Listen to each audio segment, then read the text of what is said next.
അടുത്ത മാസം ഫെബ്രുവരി 19-നാണ് ചാമ്പ്യൻസ് ട്രോഫിക്ക് തുടക്കമാവുന്നത്. ബംഗ്ലാദേശുമായിട്ടാണ് ഇന്ത്യയുടെ ആദ്യത്തെ മത്സരം. ഇതിനുള്ള ഇന്ത്യൻ ടീമിനെയാണ് ആരാധകർ കാത്തിരിക്കുന്നത്. ഇപ്പോഴിതാ സന്തോഷ വാർത്ത വന്നിരിക്കുകയാണ്. സഞ്ജു ചാമ്പ്യൻസ് ട്രോഫി ടീമിൽ ഇടം പിടിച്ചിരിക്കുകയാണ്. അപ്പോൾ ചാമ്പ്യൻസ് ട്രോഫിക്കുള്ള ഇന്ത്യൻ ടീമിനെയാണ് നമ്മൾ ഇന്നത്തെ വീഡിയോയിൽ നോക്കുന്നത്. ഇതുപോലത്തെ ക്രിക്കറ്റ് ന്യൂസിന് വേണ്ടി ഈ ചാനൽ മറക്കാതെ സബ്സ്ക്രൈബ് ചെയ്യൂ. രോഹിത്, ഗില്ല്, കോഹ്ലി, ശ്രേയസ് ടോപ്പ് 4-ൽ ഇവരാണ് ഇടം പിടിച്ചിരിക്കുന്നത്. അതുപോലെ ഇന്ത്യയുടെ ഫസ്റ്റ് വിക്കറ്റ് കീപ്പർ ചോയ്സ് ആയിട്ട് പറയുന്നത് KL രാഹുലിനെയാണ്. ഇതേ സമയം ബാക്കപ്പായിട്ട് സഞ്ജു, ഋഷഭ് പന്ത് ഇവരെയാണ് ടീമിൽ എടുക്കാൻ പോകുന്നത്. അതുപോലെ ബാക്കപ്പ് ഓപ്പണറായിട്ട് ജയ്സ്വാളും ടീമിലുണ്ടായിരിക്കും. ഹാർദിക് പാണ്ഡ്യ ആദ്യത്തെ 11-ലുണ്ടായിരിക്കും.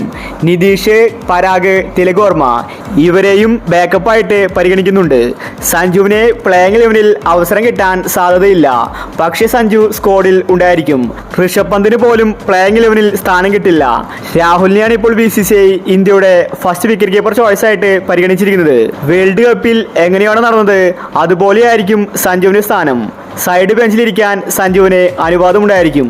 ഒരു മാച്ചിൽ പോലും സഞ്ജുവിനെ കളിപ്പിക്കില്ല. എങ്കിലും സഞ്ജുവിനെ സ്ക്വാഡിൽ ഇടം പിടിക്കാൻ സാധിച്ചു. പാകിസ്ഥാനിലാണ് ഇപ്രാവശ്യം ചാമ്പ്യൻസ് ട്രോഫി നടക്കുന്നത്. കുറെ വർഷങ്ങൾക്ക് ശേഷമാണ് ചാമ്പ്യൻസ് ട്രോഫിയെ തിരിച്ചു കൊണ്ടുവന്നത്. അതുകൊണ്ട് ഇപ്രാവശ്യത്തെ ചാമ്പ്യൻസ് ട്രോഫി ഇന്ത്യക്ക് സ്പെഷ്യലാണ്. എന്ത് വില കൊടുത്തും ICC ട്രോഫി സ്വന്തമാക്കണം. രോഹിത് ശർമ്മയ്ക്ക് സുവർണ അവസരമാണ് വന്നിരിക്കുന്നത്. T20 world cup Rohit Sharma നേടി. അതുപോലെ ചാമ്പ്യൻസ് ട്രോഫി സ്വന്തമാക്കിയാൽ അത് വലിയ നേട്ടമായിരിക്കും. ചാമ്പ്യൻസ് ട്രോഫിയിൽ ഓപ്പണിംഗ് സ്ഥാനത്ത് രോഹിത് ശർമ്മ, ഗില്ല് ഇവരെയാണ് പരിഗണിക്കുന്നത്. ഇനി സഞ്ജുവിന് ഓപ്പണിംഗിൽ അവസരം കിട്ടിയാൽ രോഹിത് ശർമ്മയും സഞ്ജുവും ഇന്നിംഗ്സ് ഓപ്പൺ ചെയ്യും. അതിന് ശുഭ്മാൻ ഗില്ലിനെ പരിക്ക് പറ്റണം, അല്ലാതെ സഞ്ജുവിനെ ഇറക്കില്ല. എന്തായാലും സഞ്ജുവിന് ഇപ്പോൾ അവസരങ്ങൾ കൊടുത്തിരിക്കുകയാണ്. അതിന് കാരണം ഗംഭീർ തന്നെയാണ്. ഈ ആഴ്ചയായിരിക്കും ചാമ്പ്യൻസ് ട്രോഫിക്കുള്ള ഇന്ത്യൻ ടീമിനെ പ്രഖ്യാപിക്കാൻ പോകുന്നത്. അപ്പോൾ ആരൊക്കെ ടീമിൽ ഇടം പിടിക്കും? നിങ്ങളുടെ അഭിപ്രായങ്ങൾ താഴെ കമന്റ് ചെയ്യുക. ഇതുപോലത്തെ ക്രിക്കറ്റ് ന്യൂസിന് വേണ്ടി ഈ ചാനൽ മറക്കാതെ സബ്സ്ക്രൈബ് ചെയ്യൂ.